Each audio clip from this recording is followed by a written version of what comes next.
the guy squeeze his nuts. And then he say, normal lah, mine also like that. Then I straight away say, anyway, I want to get circumcised. Can I make an appointment?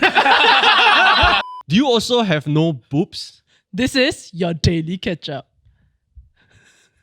John Paul have though.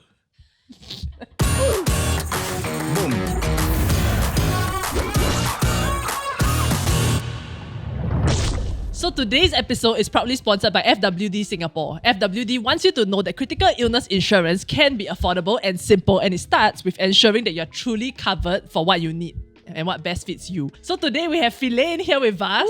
Woo! So very Phylaine. Interestingly, I mean, she's now a cancer survivor, but she was actually diagnosed with stage 4 breast cancer at the age of 27. She has gone through a double mastectomy. So we're also getting to talk a bit about that and like dating life and marriage. Now I want to turn, but it feels really inappropriate. It happens. Yeah. Maybe like Phylaine can start with sharing a bit about how you found out that you even had breast cancer to begin with. So I was 27 and then I had a dimple in my boob.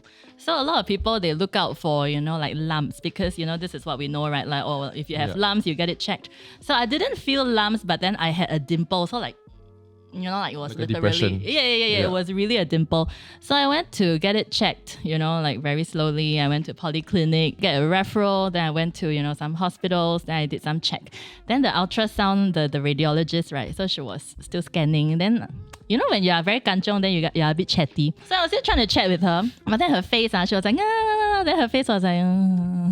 Oh, Yeah, her expression. Yeah. Oh, wow. She you could see that, her eyes were not smiling anymore. The radiologist got a more senior person to come in. Ooh. Yeah. Then Double whammy. That's not good. when the senior person came in, then she's like, breast cancer. And I was like, Oh, That's so unthankful. Oh my Yeah. god.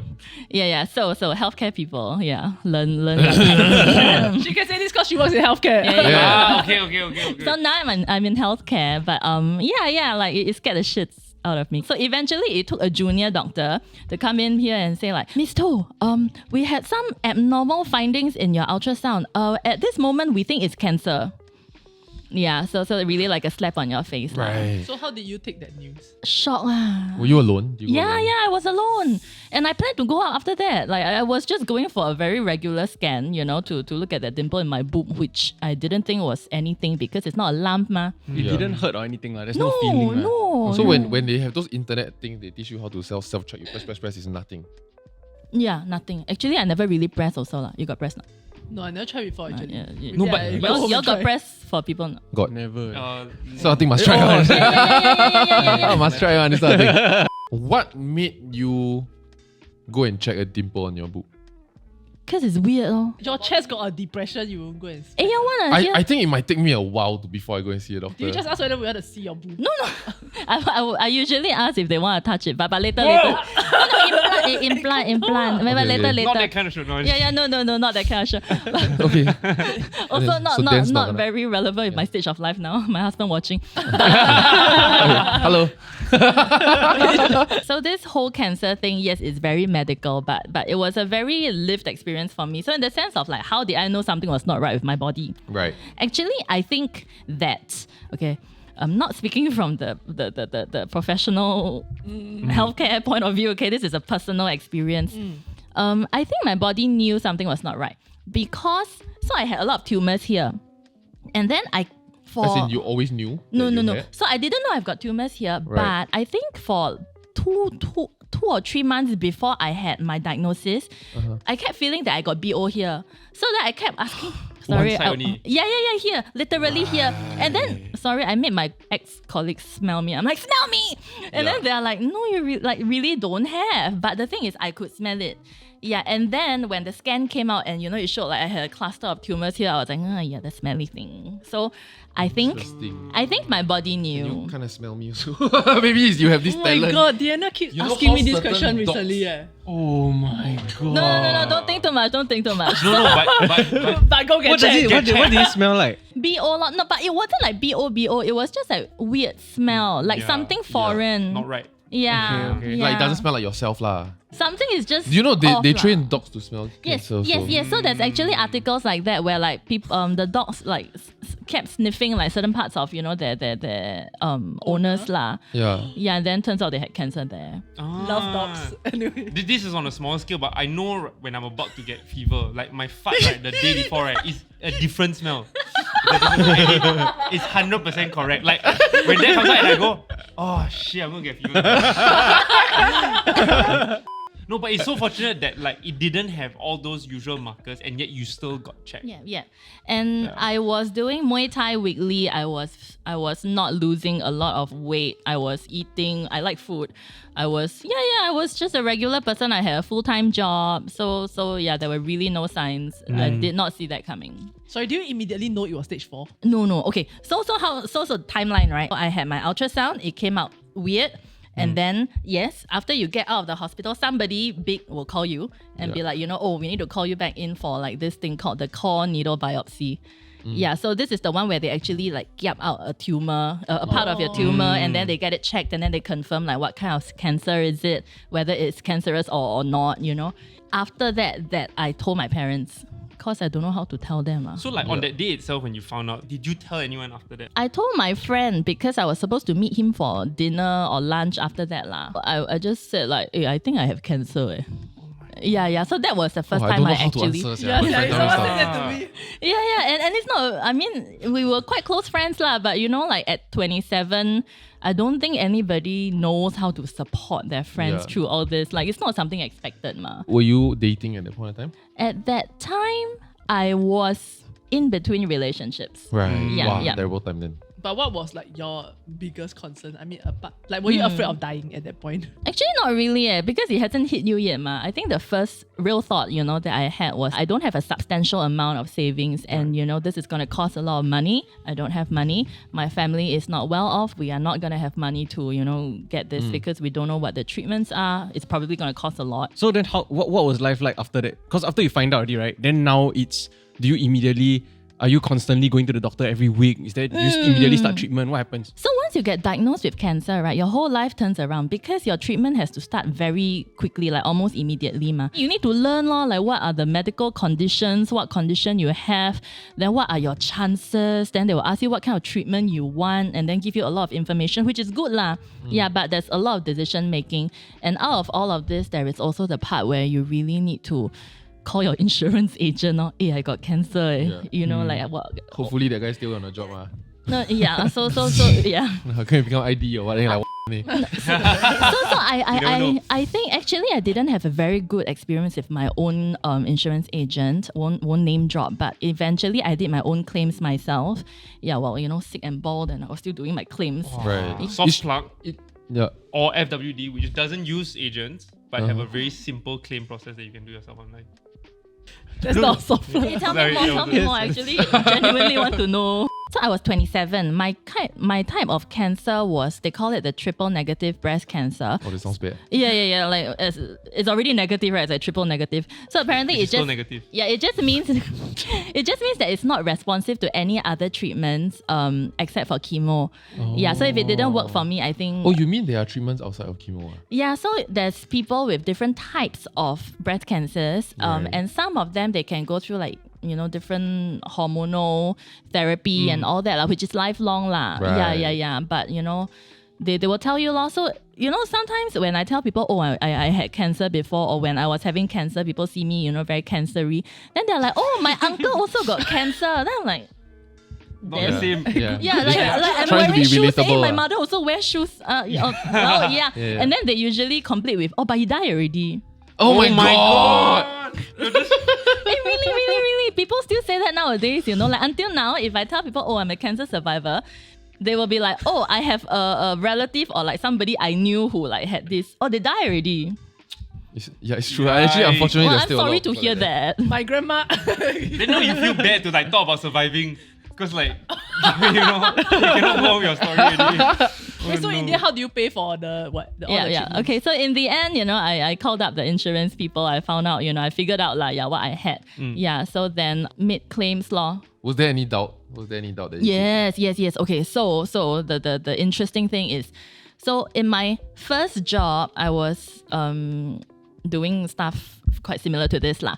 Yeah, but I was a very fresh grad, so I wasn't paid well. So I didn't buy my own private insurance at all. And then I switched jobs, and that job paid a lot better. So then I bought my insurance. So when you buy insurance, there is like this 60 or 90 days, window period where you cannot make claims. So I actually made claims on the 90 plus day. Right. Yeah. So I think that was what really saved me also. But apart from that, because it was so close lah, so they had to investigate a bit to make sure that it's not a fraud, Right. Yeah, but mine was a genuine case lah. So eventually. How there are fraud, this kind of thing. Okay. It's like some people But I'm sure. But what was interesting to me also was that you had the thought about buying insurance and all this, because for me, right, it's just my mother say, okay, now you pay for this. Now that you're working, you pay for this. So I never really knew about what plans I was buying until it was later on that my mother wanted to sign me up for a new plan.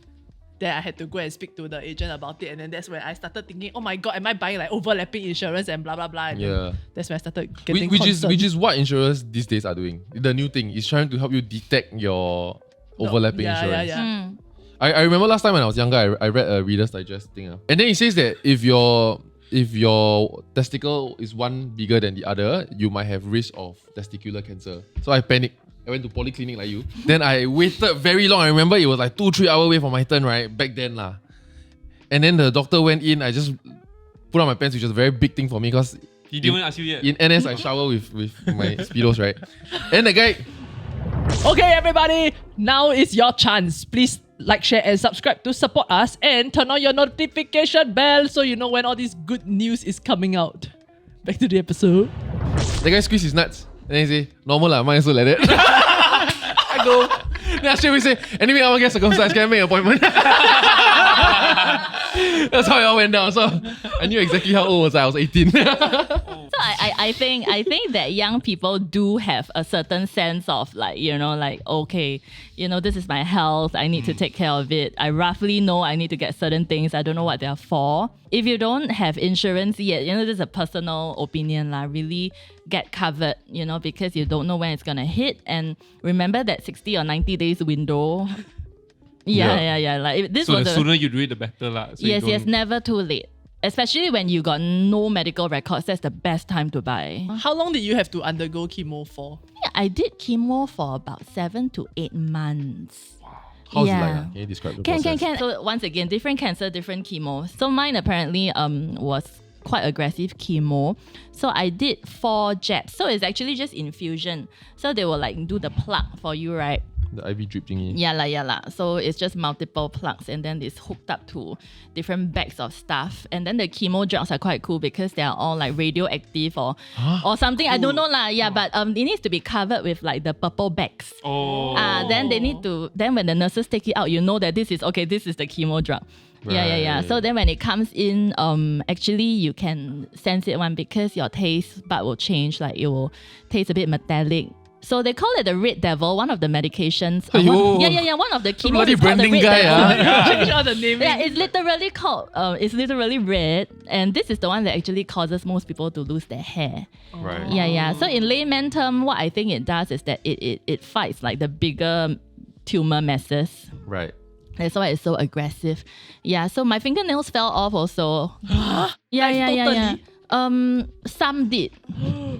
As in what? You were just scratching it and then it fell off? So you see what chemo drugs do, right? What I think it does is that it attacks fast multiplying cells, right? So it cannot detect your hair. Okay, so fast multiplying cells, your hair lah, your nails lah. Right. Yeah, so things that are literally growing a lot, so Keratin stuff. Yeah, so it cannot detect this is friendly or not, right? So a lot of friendly fire lor. Were you insecure about losing your hair? Actually, no. I rocked the skinhead for quite a while. I really, yeah. I need to put a picture. Photos. Yeah. No, I have. Would eyebrows be the harder one? No. Because you can draw, right? No, it becomes okay. So you see, cameras they have face detection. At that time, technology it cannot detect you if you got no eyebrows. So at the point where I started losing my eyebrows, the face detection just cannot detect my face anymore. Right. Yeah, but it becomes a bad habit lor. If I were doing this interview now at that time, right, I'll be flucking. I'll be hey, see, come up. Oh, the eyebrow will just. Like, wow, hey, one chunk come out, sia. But you're so positive even back then. I think I got to know a deeper part of myself. Yeah. Like Right. there was this part of myself that was actually really still having fun. It's very strange to say that, yeah, but I did have a bit of fun when I could. Yeah, so I experimented with different hairstyles. Like I know my hair was gonna drop, right? So then I went from longer hair to like shorter hair. Show pictures, quite nice one. No, I didn't try mohawk, and then I wanted to color, but then my stylist didn't want to do it for me. Yeah, so anyway, I went shorter and shorter and shorter until one day I was washing my hair, right, shampoo, and then like one chunk came out, and I was like, oh my god. Then I look at the mirror, I was like, I look like those balding old men. Yeah. Oh, So anyway, then that was when sorry. Just then very sensitive about boarding. Yeah. Oh, sorry. it's okay. It's okay lah. There was no time where you sat there and cry for losing hair, your nails fall out, and you feel like No. Why is life like you feel this? Why me? ugly and no one loves me, no one's gonna love me. Oh, Now suddenly she has this realization. Oh no, they are bringing you to a dark place. Out of that, I actually found a lot more confidence and love for myself. Wow. Yeah. So it sounds a bit cliche lah, like when your life is changing, then you realize what you are missing kind of thing. Right. Yeah. But I really realized that, okay, so like, especially young ladies, listen to me. Your confidence is your sexiness, right? So with or without breast, you can still be sexy, man. Yeah, so with or without your hair, with or without, like you fat lah, you skinny, no, not important one. Because what's really important is that confidence that you have. That is what makes you sexy. Yeah, so once you understand this, it really frees you from a lot of fears of what people think about you. Do they like you? Like, did you say something wrong? Do you offend somebody? Of course, don't be rude lah. But if you are being authentic, people appreciate that and they can see it. Yeah, and that's what attract people. I think guys, leh. Have. So guys, your hair is very important. Yeah. true. It's Having our makeup. Like girls put on makeup, we have to do our hair. Actually, I asked y'all back lah. Like, y'all got partners and wife, right? If physically they go through some changes, would you still love them? It's the kind of confidence lah. It's the No, if say that botak. actually I like. I think that will look good botak. Yeah. I mean, it's hard to say that because like we've known our partners for me, That's it's like true. more than a decade. That's true. So now if she turn bald, of course I'll love her, right? So But we asked ourselves when I was 15, 18 that time, when I first met her at 15, if she was bald, then would I have courted her? And I don't know. Yeah. Okay, it's unlikely. I don't want to say I don't know lah. It's unlikely. At what point did you have to go through the double mastectomy? Okay, so different kinds of cancers have different kinds of treatment. So mine kind of cancer, because I had too many tumors, so they couldn't do the surgery before chemo lah.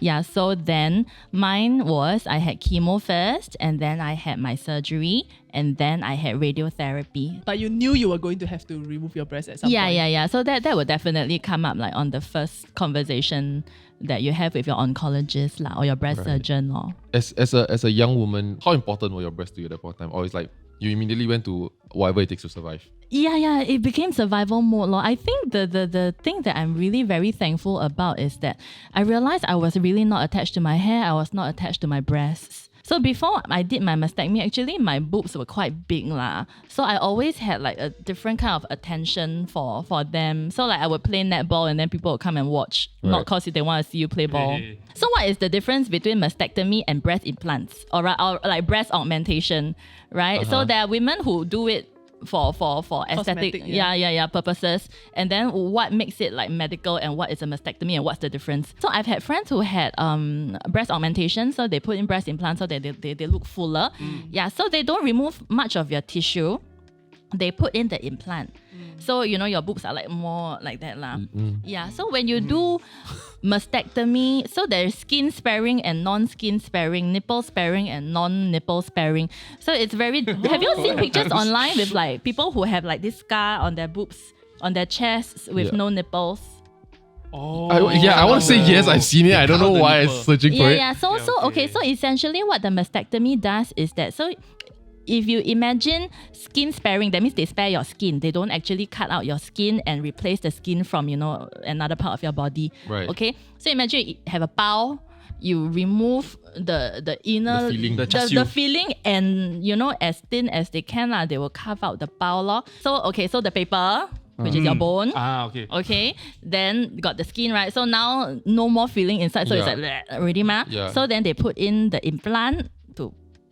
So it's So silicone, is it? if you do a reconstruction, which I did, that means then they will put the implant in there. Then your bao will look regular. Right. So regular on the outside. they left your nipple there. Yes, It's yes. No need to take away your nipple. Yeah, so for my I case, see. I woke up not knowing if I was going to get to keep my nipple. So actually, that was the first question I asked my mother. Like my nipples still there. Yeah, but no, because so what determines like whether my surgeon would remove my nipple or not was whether he finds cancer there. How drastic it is would depend on how much cancer is on Right. whichever part of your body law. So presumably you didn't do your breast augmentation on the day of the removal surgery, right? I did mine together. So there are people who do separately Wow. and there's people who do together. Wait, you Yeah, so- didn't have to do the other side lah, actually. So my cancer was mostly on my left boob. So what made it stage 4 for me, or like they call it a stage 3C or something Okay. is that the cancer spread to one part of my internal mammary lymph nodes. Don't know what Okay. that is lah, but Sounds something. legit. I should know what something that inside means. your body lah. Memory gland is RAM. what Yeah. gives you milk. in Yeah, the yeah. nipple. So it's like a highway in your body lah. So Yeah. that means if I didn't, get it checked at that time, maybe it would have spread Spread. further okay. lah. Right. Yeah, yeah. So the right side was kind of optional for me. But to me, at that time I was thinking like, you don't know you're gonna die or not. You Yeah. don't know how long you're gonna live with this implant. So to me, I just wanted it to be balanced lah. So if I got That was what you were thinking about. yeah, Balance. of course, aesthetics. When you go to your I see, I plastic see. surgeon's office, it's like shopping ma. You Right. enjoy the process lah. You ask what kind of implants. So you can come out with bigger breasts if you so Yes, wish. yes, lah. yes, you can. I actually downsized by half. So my boobs Look are at really... you, what the heck? Show It's all about confidence. Yeah, But yeah, then so- you could have also asked them to just match. Yes, I could Yeah. have. So then mine are silicone implants. It's called gummy bear. Why is it called gummy bear? It's because You see, Branding and all of this. no, it's cool, it. right? The chemo guys should take a leave Yeah, what from red the boob devil. guys. Yeah, speech. yeah, so if you cut the implant in half and you squish it, it's like gummy bear lah. Yeah, yeah. Yeah, Eh, I guess. I mean, it does its Don't they job all in squish the same? different. Okay. Wait, I wouldn't know. Some are firmer than others, lah, right? I have my nipples intact. I've got big scars on my breasts. Yeah, and then in replacement of the liao inside the bao, I have gummy bear implants. Yeah, and they're very interesting because when you go swimming, they float. Oh my god! Life hack. If you try to swim down, it actually pushes up. Okay, Yeah. life-saving Oh, device. so you have a life vest installed in you. But you cannot go like snorkeling or a bit difficult lah. I haven't tried lah after my Don't want cancer lah. treatment. Don't put the pressure. But because something that was killing her now become a life-saving device. Look, Whoa! like she net came out a better person and she Damn optimized wacky. to the size that she wants. Superpowers. It's very interesting one. If you all Google torchlight breast mastectomy, Say no more. you will see that Do I need to go actually incognito? no need. If you no need, medical because term, got it's a no medical nip- for science. because most of them have no nipples, so it's not censored. Oh my god, so it's just smooth. No. Oh, no, If no. you shine the light like that, right, like the whole thing glows. If, Google it to believe have I it. You seen must. wait. Let me pull mine out. Wait, what? Wait, the phone. Ah, ne? Oh! It glows. It literally glows. Sure. Ne? It's like I've seen those. Can you let us know tomorrow? I think I went to one party then. So then now does the boob feel the same? No. What they also remove are your nerves, so you don't have sensation anymore. Yeah, so they are really, to me lah, purely aesthetic. Right. It just feels like you're wearing a vest over it. Yeah, So yeah. the weird question here is, so your nipples are not sensitive one ah? No feeling at wait, all. so if you close your eyes and someone touch you, you cannot feel. I don't know. No, but even on the surface of your skin, it's still skin, right? Like Yeah, touching like that. no feeling. Interesting. How long have you been in remission for? I was in remission since 28. I'm 35 now. Wow. 7 years. years. Wow. It's traumatic, physically. It's traumatic, mentally also. So until now, I'm still, making sense of all of this. Are you afraid of like a relapse, or at this point is it like quite confident that like I am? I'm no longer in in a lot of distress lah. But the further I move away from, like the treatment and all that, and the more life I built after my cancer, like the more reasons I have again to continue living. So then the more you fear dying. Yeah, you have more to lose. Yeah. So that's where I am like at this point. About the money side of things though. So thankfully you're insured. So pretty much it was fully covered. Yes. So my hospitalization plan covered for all of the of the hospital treatment, for my mastectomy, for my chemo, for my radiation. And How much would all that have cost? Wow, 400 plus thousand. Which 27-year-old regular person would have so much money? Whoa. Yeah. Yeah, lor. Whoa. Suddenly her age showing. And so presumably many of these policies have lapsed because you did full claim already lah, right? Okay, so the hospitalization plan is still going on. So I've been reminded to never ever let it lapse, because once it lapses, I don't think I can be covered anymore. Right. Yes. Yeah, right. and I really need that, in case something bad happens again. But for the critical illness plan, it's kind of like an ang pao lah. If you die, then your family gets the ang pao lor. If you don't die, then You get to keep it. You keep it, yeah. Yeah. So you got surplus for yourself? I had. Okay. Yeah. Lottery, new breast, wow. Doesn't say. Positive. Yeah, I went Never back- sex. In fact, it floats. I used some of my cancer money to go backpacking. So I went solo backpacking for about 7 months. So that was really, really fun. Yeah, that was something I did for myself. So you quit your job when you realized you had to go for chemo? Yeah. So I was on MC for a very long time, and then eventually I realized that, that's just not a job that I see myself doing. Didn't really have a purpose for me anymore. So then, I went to do things that I wanted to do, and then I went solo backpacking. That was fun. Is there anything that you cannot do while you are getting treatment? When you are getting chemo treatment, right? So it affects your immunity. So you gotta be a bit careful with eating like raw food lah. A bit Right. like pregnant people lor. Yeah. So you just have to be careful, don't get food poisoning, that kind of thing lah. Right. Yeah. And then online people will tell you like cannot eat this, cannot eat that, cannot eat sugar. Or like my mother read somewhere, made some green vegetable juice for me. Cures cancer immediately. Some of this is when all the myths all start coming out. You start Yeah. trying many things. Yeah. Actually, that's prevalent in Singapore. Huh? They start giving you some weird MLM medication, some placenta from animals and whatnot. It's true. Do you know that, when I was waiting at the cancer center, right, that actually literally got people coming up to say, hey, you got cancer, is it? Do you want to try, these pills? I'm selling it now. Wow, they're taking Yeah, advantage and then they of will you tell and you like it your- will cure you. Okay, I think this is a good time to bring up this because FWD has this insurance, right, that they call Cancer 2.0 insurance. So it's interesting because they actually cover like recurring cancer. Oh. So it provides multiple payouts for like either new cancer or recurring late stage cancer. That means that your coverage will continue even after the first claim. Right. So But too 100% late of the sum too late insured. for you. Yeah, that was what I was listening out for, but too late for me. Yeah. But in general, FWD's critical illness plans, right, are also very comprehensive and quite affordable. So the example that they've given me is that their Cancer 2.0 plan, for $41.57 per month, you will get 200k sum insured, assuming you are 27 years old, male, non-smoker, and on a yearly renewable term. Okay, so if you haven't yet, Do think about it. So something that I'm curious about was, after you recovered, right, did like your mastectomy or did your experience affect your dating life? Cannot say don't have lah. So I mean, of course, just now I was talking about like how, your sexiness is your confidence, blah, blah, blah. That's you lah. Other people, they see you, they're like, hey, this one kena cancer before one, you know. right. So, But they don't so know. I never say they never know. What. they will look and you will know one, like people will stare. So like when I was bald, I went outside and then like... Why you so fast go and try dating? No, You're so no, power, are you? yeah. There's also a dating pool inside the cancer community. I see, I see. Oh. So after I recovered, I think I personally was not ready for dating, to be honest, because I went through this whole, I'm gonna die. Then why I want to spend time dating?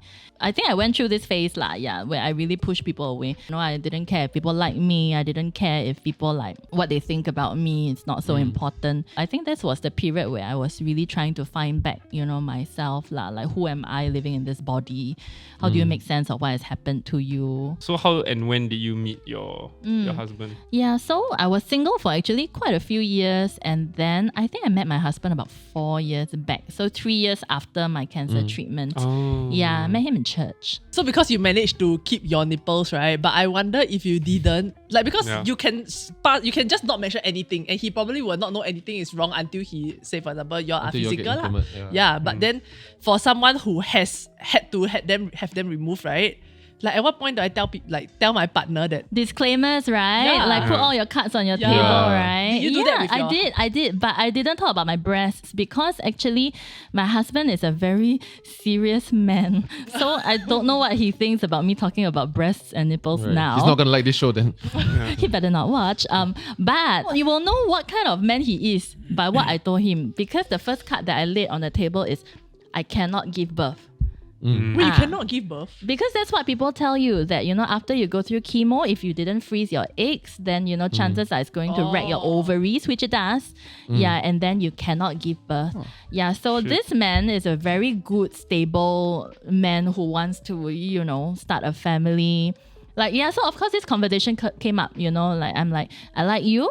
I think, you know, we can go further, but I need to talk to you about all of this first. Number one, I may die early.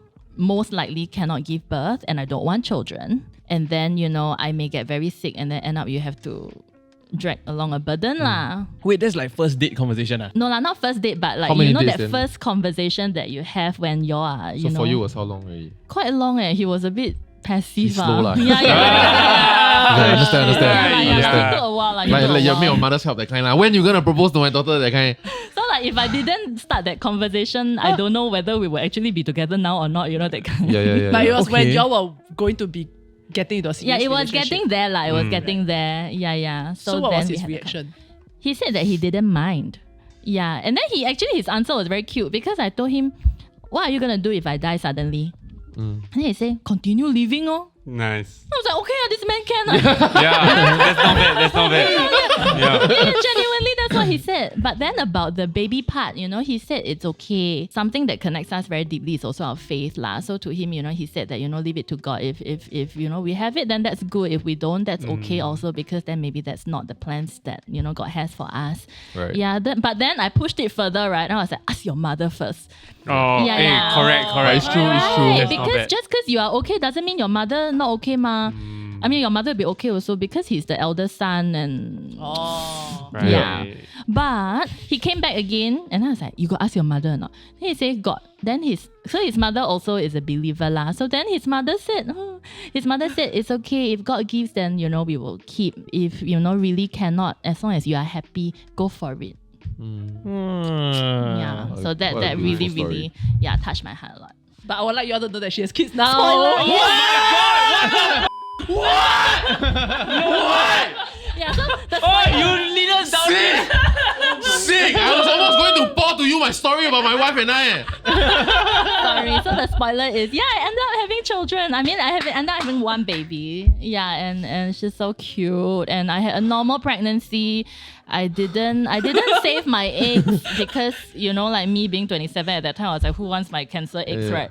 Yeah. Well, You're very optimistic and not optimistic at the same time. very realistic lah. Like, hey, if I'm gonna have, like, let's say 6 months left, who thinks about babies? Like, Yeah. you know, I'm Yeah. gonna go traveling, right? So anyway, I got pregnant Congrats. normally. Oh my Wow, I goodness. went on such a ride with you. Yeah. I was like waiting to The drop the plot ball. twist is crazy. Oh my god. Because you are not able to breastfeed, right? And previously you mentioned that a lot of women do tie that to their identity. Did that make you feel like less of a mother, or that you were not that great of a mother to your child in some sense? Have. I think this whole identity of being a mother, right? So it's very profound. And only when you go through it, you really, you know, start to understand what it's really like. And for me to not be able to breastfeed and provide for my child of course, I felt inadequate and I felt guilty. So my child has never latched before. So latching, if you don't know, latching means that, directly have the breast milk from the breast lah. In Singapore, there is a hospital that has a human breast milk bank. So it's donated breast milk. Yeah, and I'm just so thankful that there's people out there doing this kind of things. Yeah, and people like myself lah, also, my child benefits from it. Many mothers, different kinds of mothers, not only people who had cancers like myself, but many different reasons why they cannot produce breast milk. And that little bit of help, it means a lot to mothers like myself. Does chemo in itself, right? I mean, besides the very obvious like psychological hardship of stuff like falling and all that stuff, right? But does it hurt? Yes. When it goes into your... And because you're sitting there for hours, right? For me, it was mostly like the metallic taste change and all that. But it was after the transfusion that, it starts to take effect, like the side effects. So I remember bone pain. So I would describe it as having a really, really bad hangover that doesn't go away. Yeah, so that actually wrecks your nerves. So my fingertips have no sensation, right? No. So when you are pregnant, right? So you have to do like the blood glucose test. So I had like the gestational diabetes lah. Yeah, so that was a perk because I can prick my fingers, no feeling. You really come out of this. Yeah. Exactly. So many positives. Yeah, really, there's a lot of wins, man, in all of this. Have fun all the way until you as go as out. long as you're insured, right? Yes. That was the one thing you did right. Yes. That made this experience doable for you. Yes, I did not have to worry about the finances when all of this happened. Yeah, in fact, my insurance made my life better. Like in that sense, like like in the financial part of things. So socially also, like when you meet new people or like when you go apply for a new job or whatever, right? Is this something that you just bring up and share with people, or how does it? Well, usually people are like, hey, what's your name? Blah, blah, blah. Tell me about yourself. And I'm like, well, I'm a cancer survivor. Then they're like, So I've learned not to say that. Right. Usually I just tell them like other fun facts about myself. Nothing to do with breasts or, cancer. So when this episode goes out, there will be people around you to be like, Oh my god, I had no idea. Yeah, I think so because I don't flash it on their faces, ma. Like, hey, look at me, I got cancer before. Who wants to know that, Yeah. us are apparently very curious about stuff. Yeah. But see, this is the thing, once we start talking about it, actually people are curious. What is something that people shouldn't ask a cancer survivor? We appreciate questions more than silence. So actually, if there's any questions you want to ask, like, hey, what cancer do you have? I think it's actually okay to ask. Like you mentioned your mom quite a bit, right? Did your relationship with your parents like change a lot over the course? Yes, definitely. So as a youth, you don't spend a lot of time at home. So when you're 27 years old, you're stuck at home, then there's definitely gonna be a lot of like that Friction. Of like learning and unlearning, what's relevant now, what's appropriate now and what's not appropriate anymore.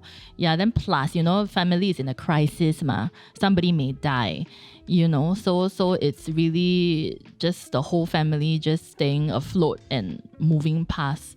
Yeah, but I think now I'm definitely a lot closer with my parents. Did you ever at one point felt like it really was a near-death experience? Because it sounded like you skipped through the whole thing. Interestingly, when I went backpacking, I went whitewater rafting. Wow. And then I fell off the boat. And you floated. That's how you discovered. She's like, okay, nothing can kill me. Yeah, so I went whitewater rafting and then I fell off the boat and I almost died. That one my mother doesn't know this. Like imagine drowning and then you're like, oh my god, I cannot breathe. And then in my head I'm thinking, wow, my mother's gonna be so angry at me. Yeah. It's so stupid. But then your breast will save you because it floats. It didn't. Like it was the rapids were really bad that It time. was more rapid than she could float. Yeah. Yeah, And same. actually, The bigger one. So You were in the healthcare industry already? No. So I wasn't. So after I had my cancer, after I YOLO'd, and then I realized I cannot live a life, just YOLOing because I realized that, The life. insurance money. And you were running out. trying. Then I wanted to be in the healthcare industry to give back lah. So what do you do now? I'm a therapist in mental health. Oh. That makes a lot of sense. Well, it's a better life now, I think, for myself.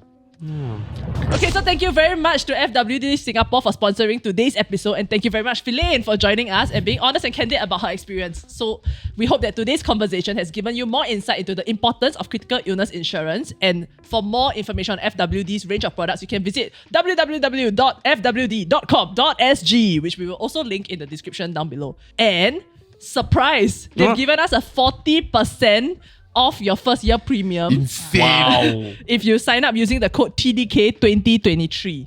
So this is for their critical illness products. 40% off insurance for the first year. Wow, you're born too late. Okay, so thank you very much for watching. See you in the next episode. Like, share, subscribe. Bye-bye. Bye. This is a very random question. Do you lose your bottle very often? Yes, because you see my AirTag. Yeah, why do you have an AirTag But then- for your bottle? But then it's This is worth so empty. much more than the bloody water.